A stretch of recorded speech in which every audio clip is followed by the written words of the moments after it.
religião também é bom. Hoje de manhã, na Rádio Inverso, eu estava falando sobre o vazio que a gente nasce. Todo mundo, Beto, todo mundo. Quando a gente é criança, a gente direciona esse vazio para os nossos pais, para nossa mãe num primeiro momento, depois para o pai, né? Eles são os nossos deuses, ou quem nos cuida. É neles que a gente encontra todas as respostas, é neles que a gente encontra todas as certezas. Sabe aquela criancinha pequena que fala assim: "Meu pai falou, minha mãe falou".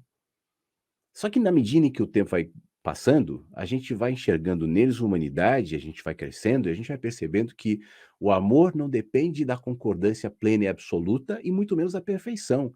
Nossos pais são imperfeitos, nossos pais erram, podem ter errado conosco em alguma medida, não de propósito, enfim. Mas a vida é assim, isso nos gera amadurecimento, mas aquele vazio que no primeiro momento nos colocou na total dependência dos pais não vai embora. Eu não acredito que esse vazio acaba. A gente só vai redirecionando o vazio. E a gente pode redirecionar na infância, por exemplo, nas paixões da infância, nos planos, na escola, no futuro, o que que eu vou ser quando crescer, quantos candidatos a ocupar os nossos vazios.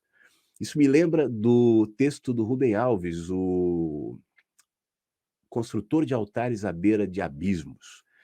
Nós construímos os nossos altares à beira de abismos.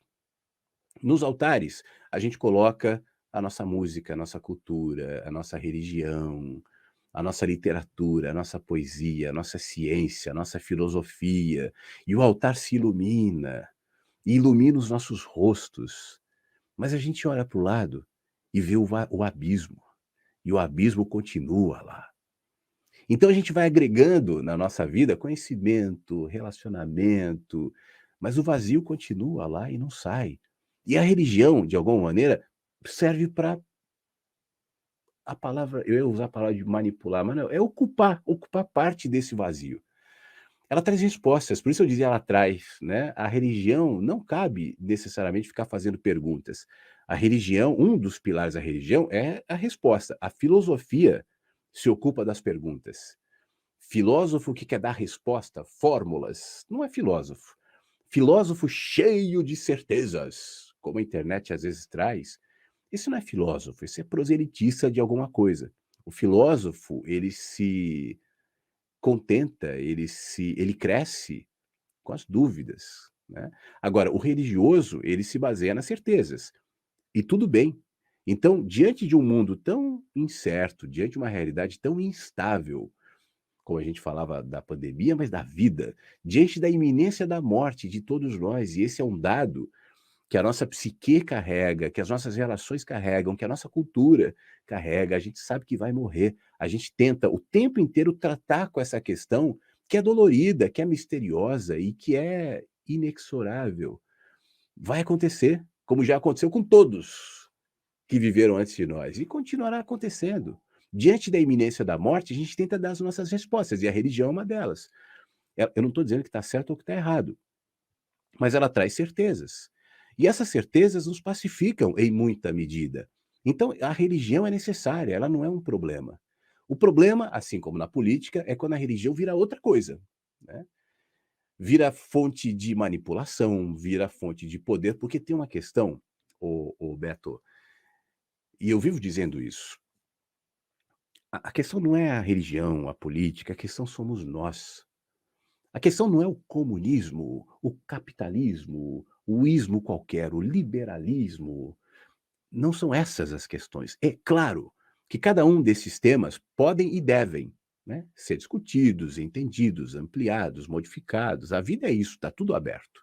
Então a gente não tem que ter medo de enxergar nenhum dos temas e discuti-los. Questioná-los, confrontá-los, faz parte.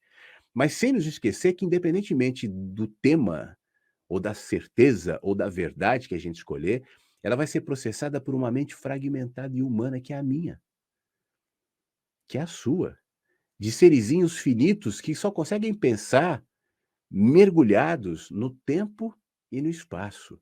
A gente não tem outras referências para entender nada a não ser a linearidade dos acontecimentos no tempo e no espaço, diante da minha perspectiva finita de que um dia eu vou morrer. E talvez esse sentimento seja gerador desse tal vazio que eu me referi agora há pouco, que por um lado nos gera dor, e a dor é inevitável, e aceitá-la e reconhecê-la faz parte do crescimento, sem entorpecimento, né. Talvez um dos males dos tempos modernos seja entorpecer, seja negar a dor. A dor faz parte. Graças a ela existe a poesia de olhar, não só do texto, mas a de ser. Graças a elas existe a fé, existe a religião, existem os afetos, os relacionamentos, a busca por acolhida, a busca por segurança. Quantas coisas boas nascem da dor. Então aceitar isso faz parte do nosso desenvolvimento, mas isso não é vendável, né. Só alegrias, só felicidades que nos entorpece, aí cai naquela história que eu estava de manhã falando aqui na Rádio Inverso. O contraste, e isso inclui as sombras dos vazios e as luzes das alegrias, das felicidades, é necessário para que eu enxergue, sobretudo para que eu me enxergue, para que eu te enxergue, para que eu entenda a realidade que eu estou. Mas eu não consigo entender a realidade minimamente se eu não vejo a partir do contraste. Só luz me cega, só escuridão também. A luz exagerada me entorpece. É como quem olha para o sol e fica cego durante algum tempo. Agora, a escuridão permanente também me deprime, fecha as janelas da alma, blinda os espaços de arejamento da mente, do coração, da alma, e eu viro um ser pesado, carregado, ressentido, né, insensato, triste, raivoso. Então eu preciso de ambos. Só que eu não vou buscar ambos, eu não vou buscar a tristeza, né. Claro que eu busco só alegrias, mas enquanto eu busco alegrias, eu tropeço nas tristezas. E ao tropeçar nas tristezas, eu aprendo a lidar com elas. E quando eu aprendo a lidar com elas sem negá-las, eu cresço. Negar tristezas é se tornar infantil, como a gente conhece adultos velhos, muitas vezes, que têm alma infantil, não no bom sentido da inocência da criança, mas da inconsequência de quem não admite, né, as perdas, as tristezas e os vazios. Então, quando a gente olha, a gente começou falando da cultura, eu vou terminar daqui a pouco a live, tá 50 minutos já, que bom. Mas quando a gente olha para a cultura, para a religião, para a política, tal, elas todas estão expressando isso. Nenhuma delas é geradora dessa condição. Como eu dizia lá no começo da live, isso é uma condição da alma humana que se mantém igual. Para o homem das cavernas, lá de trás, para o homem moderno, para a mulher moderna da era atual. Mudam os contextos, mas permanece a mesma natureza.